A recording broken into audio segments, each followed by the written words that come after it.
Y quiero aclarar, esto lo estoy diciendo bajo mi responsabilidad. Aquí no estoy representando a ninguna iglesia, ningún concilio, ningún pastor. Esto es bajo mi responsabilidad. Y pues estamos hablando la verdad de lo que hemos descubierto. So, que esto es bajo mi responsabilidad. Así que estamos siendo responsables, como habla la palabra en 2 de Timoteo, capítulo 4, versículos del 1 al 5, habla de esto, lo pueden buscar. Que es que tenemos que hablar la verdad en tiempo y fuera de tiempo. ¿Por qué la gente no diezma?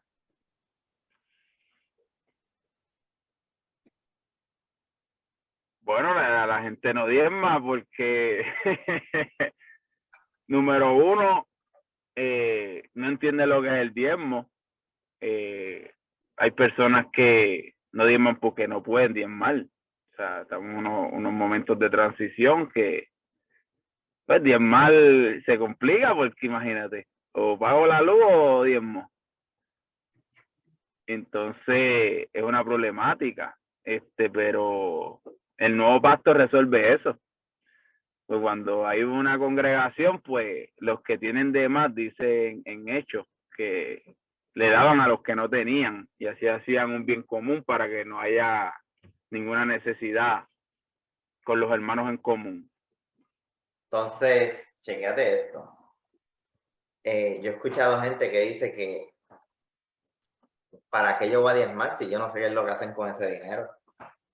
La iglesia no está administrando el dinero bien porque... Y todas esas deudas que yo escucho que la iglesia tiene, ¿en qué están usando mi dinero que yo diezmo? ¿Y por qué están diciendo que yo les robo a Dios, al mismo Dios, cuando no diezmo? ¿Cómo es eso? ¿Cómo yo le puedo robar algo a Dios? Bueno, si nos vamos a la palabra, eso sale en Malaquía. Pero ¿qué pasa? Hay un pequeño detalle ahí, que es que Malaquía está en el Antiguo Pacto, en el Antiguo Testamento, y el alfolí es un almacén de alimentos. ¿Qué pasa? En ese contexto, las personas, o sea, los levitas, para comer, el pueblo tenía que literalmente darle un 10% de sus alimentos porque los levitas no trabajaban, eran sacerdotes y dependían del pueblo en alimentos. Y en ese contexto, si como Dios es el que envía la lluvia y es el que te da el crecimiento de las cosechas, es como tú no vas a dar algo que Dios te está dando, porque es el que hace germinar, el que da el crecimiento a las cosechas y que envía la lluvia. Pues en ese contexto sí le están robando a Dios porque le pedían a Dios por cosecha y cuando las tenían, pues no le estaban dando a los levitas alimentos y los levitas estaban sufriendo. Pues en ese contexto sí es robarle a Dios. Pero en este contexto de ahora no sería robarle a Dios, porque estamos en un nuevo pacto y en el nuevo pacto pues se habla de lo mismo que traje. En la iglesia de Hechos se va más allá del diezmo, me explico. Si yo, Omar Rivera, me dejara llevar por el diezmo, Omar Rivera Llanos, yo no hubiese podido bendecir como he bendecido, ¿verdad?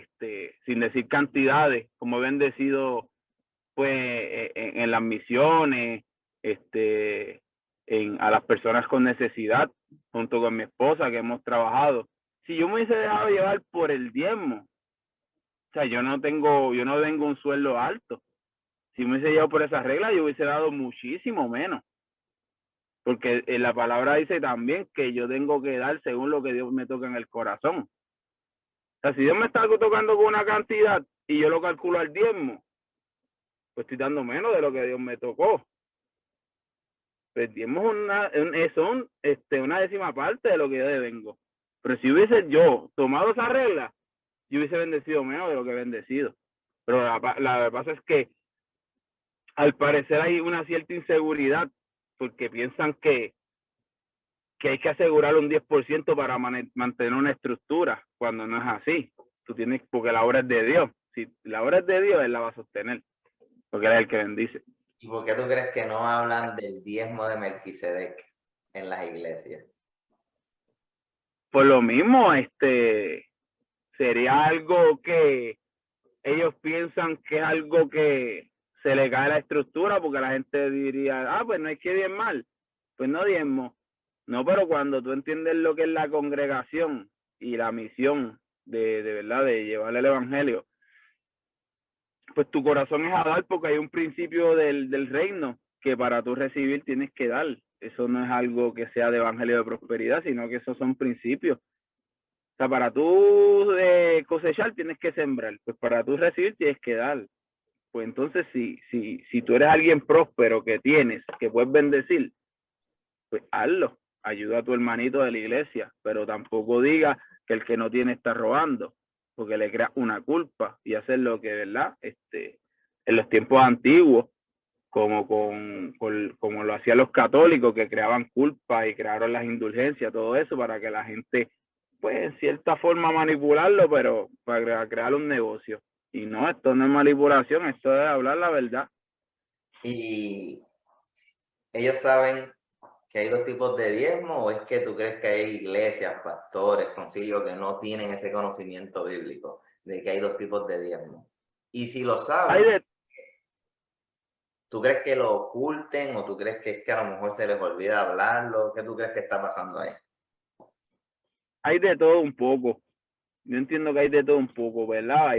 Hay pastores que desconocen, hay pastores que no entienden esa diferencia de antiguo pacto y nuevo pacto, y entonces mezclan cosas, entonces cogen como que algunas cositas del antiguo pacto y las meten acá, pero otras no. No, pero es que un pacto es un contrato. Ya el antiguo contrato se acabó. Ahora vino el contrato que vino con Cristo. Y se Ya, estableció ¿dónde? En el Sermón del Monte. Esas son las nuevas tablas. O sea, el Sermón del Monte son las reglas de cómo se vive en el reino de los cielos. ya, contestada la pregunta. Última pregunta. ¿Por qué hay iglesias que no hablan sobre estos seres aparentemente híbridos? Hmm. Podemos decir Anunnaki o esta especie que aparenta ser diferente, como la especie de Goliat, en donde se documenta bíblicamente que tenían rasgos distintos a los de los seres humanos, inclusive eran personas súper altas y dominaban en comparación al resto de los seres humanos comunes. ¿Qué tú crees de ese tema? Bueno, eso es un tema medio controversial, pero hay base bíblica, porque cuando leemos, si no me equivoco, en Génesis 6, que habla que los hijos de Dios vieron a las hijas de los hombres, y de ahí nacieron pues los héroes y los gigantes. Pues ahí hace referencia al libro apócrifo de Enoch.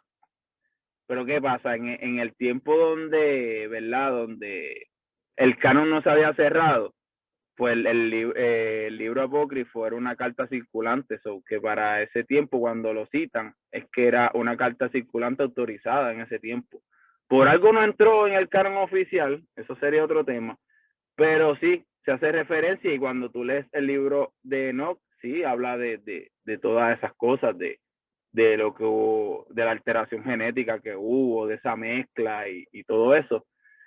So que yo entiendo que una persona que no haya pues investigado, no haya buscado la verdad y no haya tenido la experiencia de leer los libros apócrifos, los deuterocanónicos, pues pierde detalle, porque piensan que un apócrifo es un libro, como no entró en el canon, pues ya esos libros no se puede leer. No, pero es que ¿cuántos libros de liderazgo tú no lees? ¿O cuántos libros de finanzas o de autoayuda?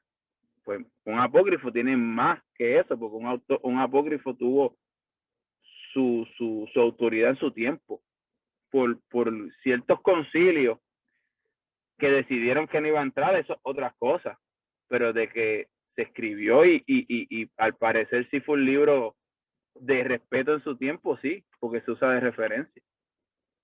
Entonces, ¿por qué aparentemente en los tiempos de los apóstoles el libro de Enoch era considerado y ya no se considera? Eso es, ¿cómo te explico? Yo voy a decir esto. Hasta el siglo XVIII, los libros deuterocanónicos, como por ejemplo los Macabeos, Tobías, hasta el siglo XVIII estaban en el canon. Y de momento, hicieron una reunión y de momento ya esos libros no se han inspirado. Mi pregunta es, si eso lo hizo el Espíritu Santo va a estar erróneo por 18 siglos. O va a esperar tantos años para después decir, no, se me ha inspirado. Bueno, no entiendo. En el próximo tópico, antes de culminar esta pequeña sección, me gustaría hablar de este versículo bíblico en donde en medio de una guerra se le pidió a Dios que separase el sol y la luna. Y Dios se hay que diferenciar qué es religión versus cristianismo. Ok, eso está bueno. La religión, cuando tú haces algo religiosamente, por definición, es que tú haces algo repetitivamente. Cuando tú haces algo religiosamente es como un hábito que tú haces. Son conductas repetitivas. ¿Qué sucede? La religión es la mayor trampa. Porque yo puedo ir todos los domingos a la iglesia, todos los domingos de mi vida, y llego temprano y me visto bonito y voy. Y eso no te hace de cristiano ni por un poco. La palabra dice bien claro que un cristiano es un discípulo de Cristo, que vive y hace lo que él dice. Entonces, vemos muchas personas que tristemente van a las iglesias, inclusive en muchas iglesias, ¿verdad? El énfasis no está siendo Cristo. El énfasis está siendo Antiguo Testamento, profetas, cartas de Pablo, pero es que Jesús es más que suficiente para predicar. Y quiero aclarar, esto lo estoy diciendo bajo mi responsabilidad. Aquí no estoy representando a ninguna iglesia, ningún concilio, ningún pastor. Esto es bajo mi responsabilidad. ¿Por qué? Porque, ¿verdad? Para la gloria de Dios, estamos en una investigación y pues estamos hablando la verdad de lo que hemos descubierto. So, que esto es bajo mi responsabilidad. Así que estamos siendo responsables, como habla la palabra en 2 de Timoteo, capítulo 4, versículos del 1 al 5, habla de esto, lo pueden buscar, que es que debemos que hablar la verdad en tiempo y fuera de tiempo. Y por eso estamos haciendo esto, porque queremos que las personas sepan nada más que la verdad. Yo puedo traer mi opinión y él puede traer la de él, pero aquí no estamos opinando, aquí estamos leyendo y trayendo los argumentos, ¿verdad? Que hemos llegado a conclusiones. También vamos a traer preguntas, porque cada conclusión trae una nueva pregunta. Y por eso es que Dios siempre es búsqueda, nunca es cierre. O sea, nosotros podemos estar toda la vida hablando de Dios y siempre va a haber algo nuevo, porque es una fuente inagotable. So que para eso estamos haciendo esto, y vuelvo y digo, es bajo mi responsabilidad. Me hago responsable de todo lo que salga por mi boca, y con la seguridad de que voy a hablar siempre la verdad, no por opiniones mías. Y para aquel que no conozca, el discípulo de Cristo tiene un background sólido en teología y filosofía.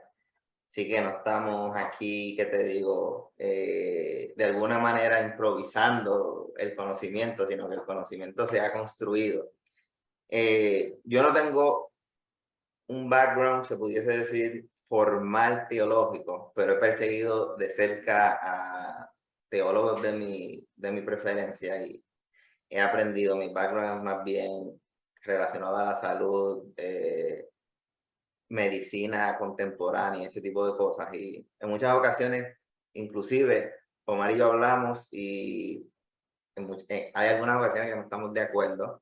Lo más sólido está en cuando combinamos los dos backgrounds, porque Omar también tiene background en área de la salud, y cuando combinamos lo que es teología con biología, ahí la cosa se pone sólida, que eso es otra cosa que vamos a hacer.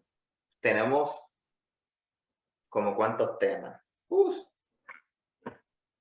Y lo bueno es que las personas pueden escribirnos cualquier pregunta, pueden, ¿verdad? Cualquier duda que tengan, mira, Óyeme, abierto. lo que sea, porque si no lo sabemos, te vamos a decir, ¿qué le vamos a decir si no lo sabemos? Que no sabemos.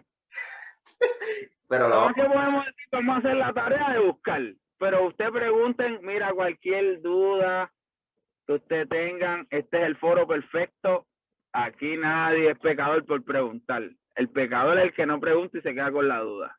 Ya. Porque no es liberado. Así que aquí está un foro abierto, queremos bendecir y estamos ready. Estamos ready para llevar la verdad. Y si Cristo lo hizo por mí y se hizo humano para traerme salvación, pues yo tengo que, ¿verdad?, hacer lo que Él me dijo, que es llevar este evangelio y, ¿verdad?, y hacer discípulos. Queremos formar personas en la verdad, que sean como Cristo, no que sean religiosos, porque los fariseos no hacían ningún bien en su tiempo.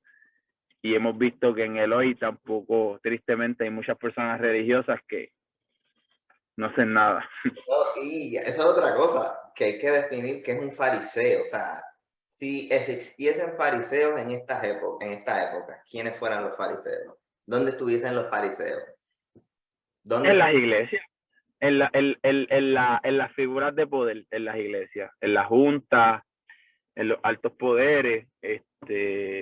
¿Por qué? No lo digo yo, es que los fariseos eran los maestros de la ley en ese entonces y eran los encargados de todo lo que eran las ceremonias del templo y los rituales, y cuando llegaba la Pascua y todo eso, pues ellos eran los encargados, porque en este tiempo, contextualizándolo, pues sí, los fariseos serían estas personas de posiciones, pero que tú no los ves que se parecen a Cristo. Son personas que aparentan, tú los ves muy prepotentes, muy, yo soy parte de aquí, y le gusta dar mucha, ¿entiendes? Pero lo notas porque no hay amor en la persona. Hay una clave para tú definir cuando una persona es religiosa y cuando una persona es espiritual. Y está en Gálatas 5. Cuando tú ves que una persona, está en Gálatas 5, si no me equivoco, empieza desde el 16 en adelante. Cuando una persona, tú ves que tiene celo, o sea, tiene envidia, no te escucha, es iracundo, o tú lo ves que de momento le gusta mucho las posiciones en la iglesia, pero tú no lo ves que es por ayudar, es por simplemente tener la posición, pues eso es alimentar el ego. Pues ahí estamos viendo que esa persona está en obras de la carne. Pues por más bien que tú te vistas, pues eres religioso. Pero si tú tienes, una persona espiritual es una persona que tiene amor, gozo, paz, paciencia, bondad, benignidad, fe, mansedumbre y templanza, que es el dominio propio. Dice la palabra que contra tales cosas no hay ley. O sea, no hay ninguna ley que te condene, ni espiritual, ni física, ni ninguna. Si vives así, eres libre. ¿Qué pasa? Vemos muchas personas cuando tú lees eso en la palabra y vas a... No tiene que ser en los templos. Me puede ir hasta más sensitivos, familiares, que tú los escuchas, que son muy aleluya y gloria a Dios. Pero ¿y cómo está tu relación con tu hijo? No, que mi hijo no me habla, no, porque si tú eres el cristiano, tú eres el pacificador, el que crea la paz, el que buscas hacer paz. ¿Cuándo vas a perdonar? No, que no me toca a mí. Mentiroso, dice la palabra que Dios te va a perdonar así como tú perdonas a los que te ofenden. Si te eres orgulloso y no has perdonado, tienes que volver a la Biblia y tienes que nacer de nuevo. Ay. Entonces, las obras de la carne y el fruto del espíritu. Sí, está aquí. Gálatas 5, del 16 en adelante. Es que hay tantos temas. Mira, podemos hablar, por ejemplo, para la próxima, para dejarlo aquí grabado, que no se nos olvide. Podemos hablar qué pasa cuando hay un ser humano, una persona que te dice soy ateo, no creo en la Biblia. ¿Con qué tú lo vas a convencer? ¿Qué recursos tú vas a usar? ¿Y qué pasa? ¿Qué tú crees de estas personas que después que le dicen no creo en la Biblia, vienen con la Biblia? No, porque la Biblia dice, o sea, ¿será ese el mejor acercamiento?